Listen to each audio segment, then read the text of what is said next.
Sveiki visi, turiu atliekamas grietinėlės iš praeito recepto skaunsų bandelių. Tai pagalvojau, pasidarysiu tokį bananinį deserčiuką, tai tuo pačiu ir jums parodysiu, kaip jį darau. Tai va, vienas iš pagrindinių šio deserto ingredientų yra karamelė. Karamelę pasigamina tiesiog paimant kondensuoto pieno, aš nuimu etiketę ir įdedu į puodą su vandeniu, uždengiu dangčiu ir verdu apie 3 valandas.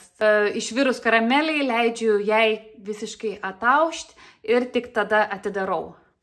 Taip pat čia yra smulkinti sausainių gabaliukai, grietinėlės, kakavos, bananų ir papuošimui mėtos lapelių. Tai ką visų pirmiausia padarysiu, tai susidėsiu karamelę į va tokį konditerinį maišą.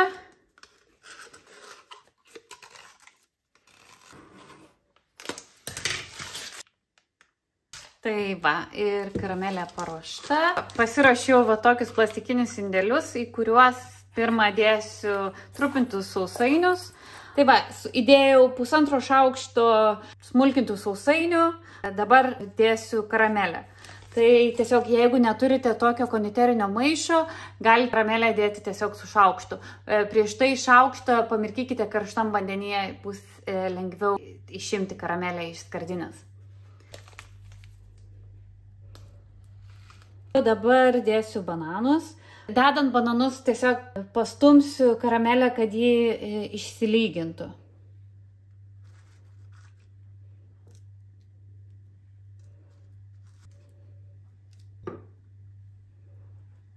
Tai dabar uždėsiu grietinėlę.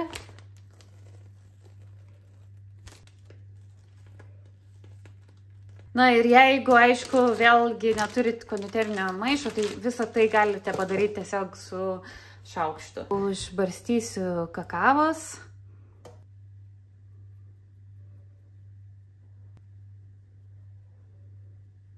Na ir pabaigai dar uždėsiu po riekelę banano ant viršaus. Ir uždėsiu kiekvienam deserčiukui po mėtos lapelį.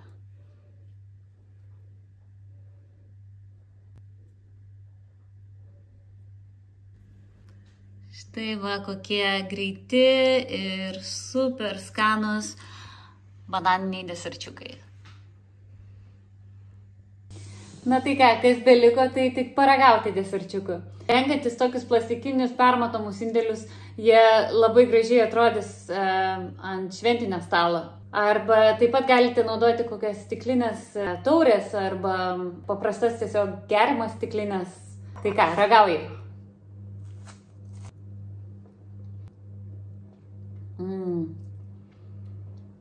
Nuostabus desertas. Šitas bananinis karamelės ir grietinėlės desertas yra vienas iš mano mėgstamiausių desertų. Tai tikiuosi, jūs irgi išbandysite ir jums patiks. Ačiū, kad žiūrėjot ir iki.